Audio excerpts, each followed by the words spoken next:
World News in 5. Right now.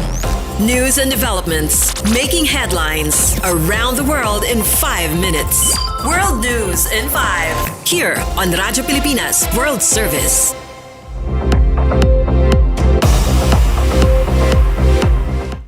Good day to all of our listeners here on Radyo Pilipinas World Service. This is World News in 5 and I'm your host, Steph Vicente.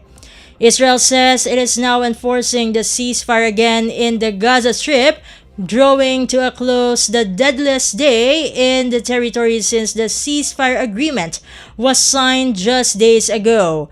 The BBC reported that Gaza has just suffered the worst day of violence since United States President Donald Trump gathered world leaders in Egypt in the previous week beneath a banner proclaiming peace in the Middle East.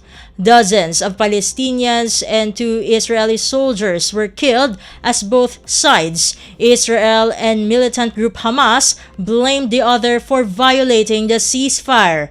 Israeli warplanes have once more been in action, sending up plumes of smoke as they targeted Hamas in retaliation, Israel says, for firing on an Israeli military position.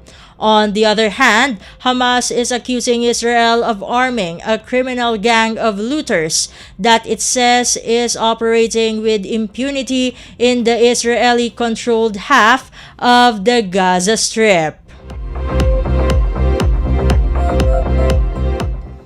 In other world news, around 7 million Americans joined the No Kings nationwide protests against United States President Donald Trump's policies.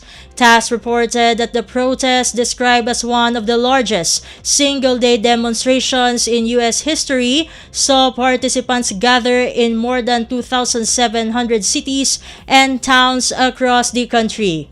Organizers said the event, dubbed the No Kings Day of Peaceful Action, aimed to stand in non-violent defiance of authoritarianism and to affirm that this nation belongs to its people, not to kings.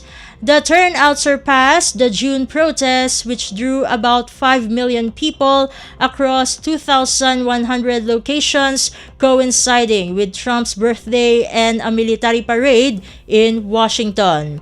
Organizers said Sunday's protests mark a growing movement of Americans calling for democracy, equality, and accountability in government.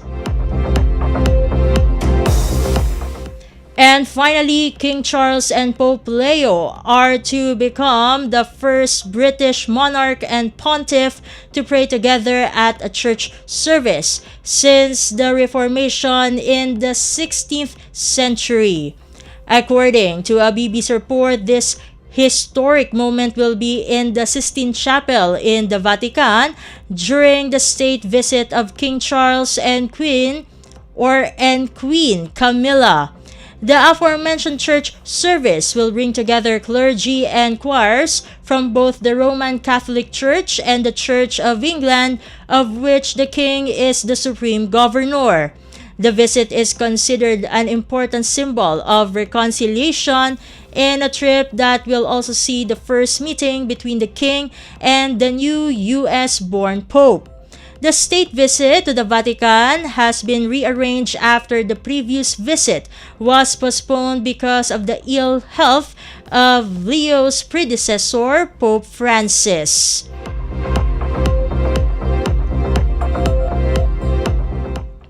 And that concludes today's edition of World News in 5. For Radyo Pilipinas World Service, this has been Steph Vicente.